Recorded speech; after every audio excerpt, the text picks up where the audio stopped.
नमस्कार साथियों, बहुत बहुत स्वागत है आपका एसके नेक्स्ट एजुकेशन में। आज हम प्राचीन भारत से संबंधित ऐसे प्रश्न लेकर आए हैं जिनमें से कोई न कोई प्रश्न हर बार परीक्षा में पूछा जाता है। जल्दी से वीडियो को लाइक कर दीजिए और चैनल को सब्सक्राइब कर बेल आइकन दबा दीजिए ताकि आने वाले वीडियो की नोटिफिकेशन आपको प्राप्त हो सके। तो आइए शुरू करते हैं। पहला प्रश्न है, भीमबेटका किसके लिए प्रसिद्ध है? ऑप्शन है गुफाओं के शैल चित्र, खनिज, बौद्ध प्रतिमाएं या सोन नदी का उद्गम स्थल। इसका सही उत्तर है ऑप्शन ए, गुफाओं के शैल चित्र।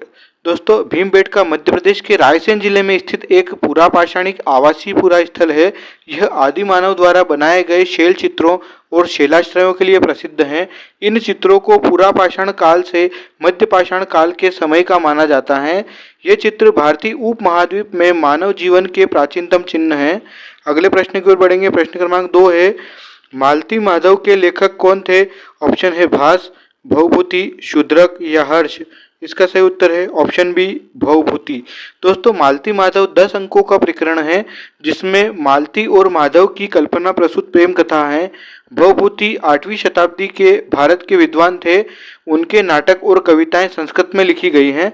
अगले प्रश्न की ओर बढ़ेंगे। प्रश्न क्रमांक 3 है, इतिहास के पिता, द फादर ऑफ हिस्ट्री की पदवी सही अर्थों में निम्न में से किससे संबंधित है? ऑप्शन है हेरोडोट्स, यूरिपिडीज, सुसीडाइसिस या सुकरात। इसका सही उत्तर है ऑप्शन ए, हेरोडोट्स। दोस्तों, हेरोडोट्स को इतिहास के पिता के रूप में जाना जाता है क्योंकि वह पहले इतिहासकार थे जिन्होंने घटनाओं को व्यवस्थित रूप से दर्ज किया और एक खाता बनाया। उसने एक वृत्तांतों को अपने एक प्रमुख काम में संकलित किया जिसे द हिस्ट्रीज के नाम से जाना जाता है। अगले प्रश्न को बढ़ेंगे। प्रश्न क्रमांक 4 है, प्राचीन नगर तक्षशिला निम्न में से किसके बीच स्थित था? ऑप्शन है सिंधु व झेलम, झेलम व चेनाब, चेनाब व रावी, रावी व व्यास। इसका सही उत्तर है ऑप्शन ए, सिंधु व झेलम। दोस्तों, तक्षशिला एक प्राचीन शहर था जो अभी वर्तमान में उत्तर पश्चिमी पाकिस्तान में है। यह एक महत्वपूर्ण पुरातात्विक स्थल है और 1980 में इसे यूनेस्को की विश्व धरोहर स्थल घोषित किया गया था और यह सिंधु और झेलम नदी के बीच स्थित है। अगले प्रश्न की ओर बढ़ेंगे। प्रश्न क्रमांक 5 है, निम्नलिखित अंग्रेजों में से कौन था जिसने सर्वप्रथम भगवत गीता का अंग्रेजी में अनुवाद किया था? ऑप्शन है William Jones, Charles Wilkins, Alexander Cunningham या जॉन मार्शल। इसका सही उत्तर है ऑप्शन बी, चार्ल्स विल्किंस। दोस्तों, ईस्ट इंडिया कंपनी के कर्मचारी चार्ल्स विल्किंस ने पहली बार 1785 ईस्वी में गीता का संस्कृत से अंग्रेजी में अनुवाद किया था। अगले प्रश्न की ओर बढ़ेंगे। प्रश्न क्रमांक 6 है, प्राचीन भारत में निम्नलिखित में से कौन सी एक लिपि दाएं ओर से बाएं ओर लिखी जाती थी?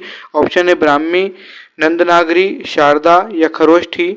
इसका सही उत्तर है ऑप्शन डी, खरोष्ठी। दोस्तों, खरोष्ठी प्राचीन भारत की लिपि है जो दाएं से बाएं लिखी जाती थी। खरोष्ठी लिपि एक लेखन प्रणाली थी जो मूल रूप से वर्तमान उत्तरी पाकिस्तान में 4वीं और 3वीं शताब्दी ईसा पूर्व के बीच विकसित हुई थी। अगले प्रश्न की ओर बढ़ेंगे। प्रश्न क्रमांक 7 है, निम्नलिखित में से कौन सा एक प्राचीन भारत में व्यापारियों का निगम था?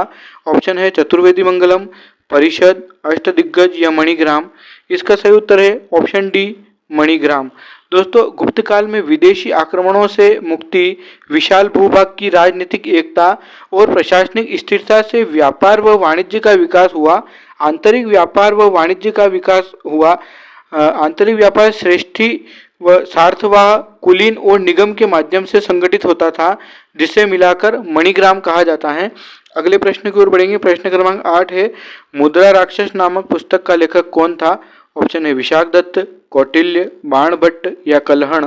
इसका सही उत्तर है ऑप्शन ए, विशाख दत्त।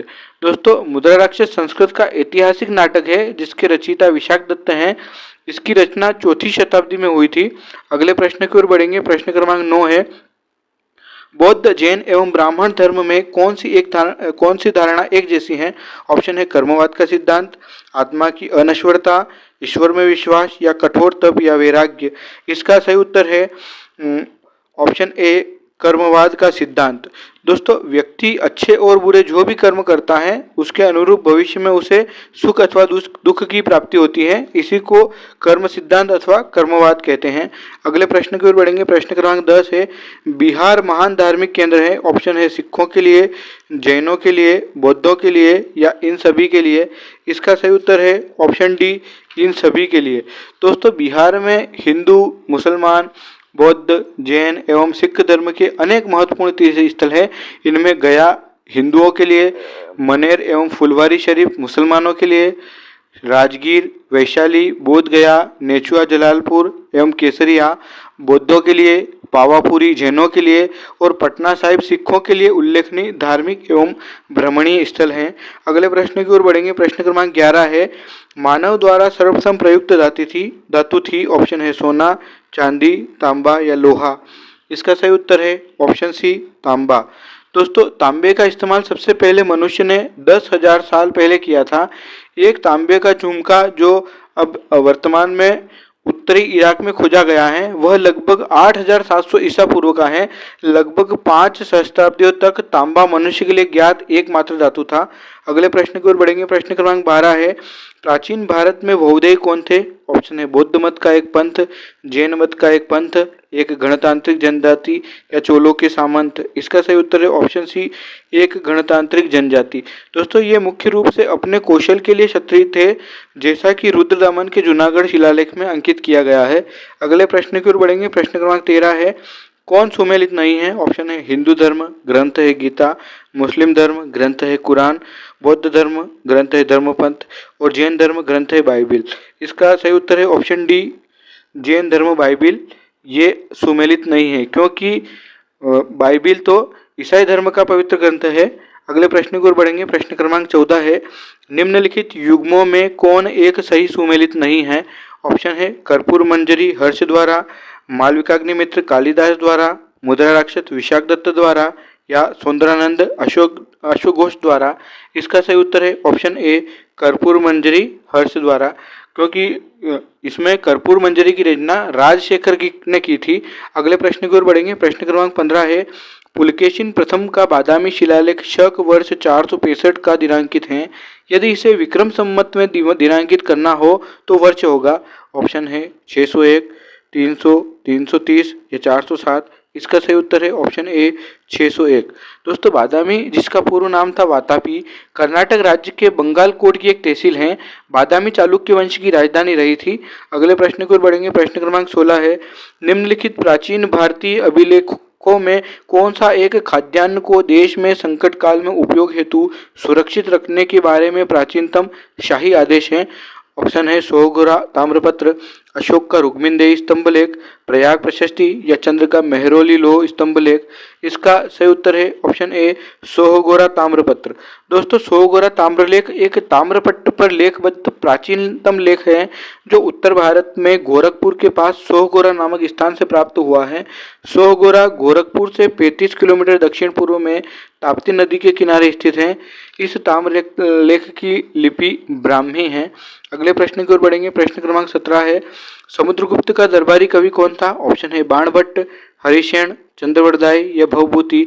इसका सही उत्तर है ऑप्शन बी, हरिशेन। दोस्तों, हरिशेन गुप्त सम्राट समुद्रगुप्त के दरबारी कवि थे। अगले प्रश्न की ओर बढ़ेंगे। प्रश्न क्रमांक 18 है, वैशाली निम्न में से किस महाजनपद की राजधानी थी। ऑप्शन है वज्जी, कौशल, काशी या मगध। इसका सही उत्तर है ऑप्शन ए, वज्जी। दोस्तों, वैशाली वज्जी महाजनपद की राजधानी थी।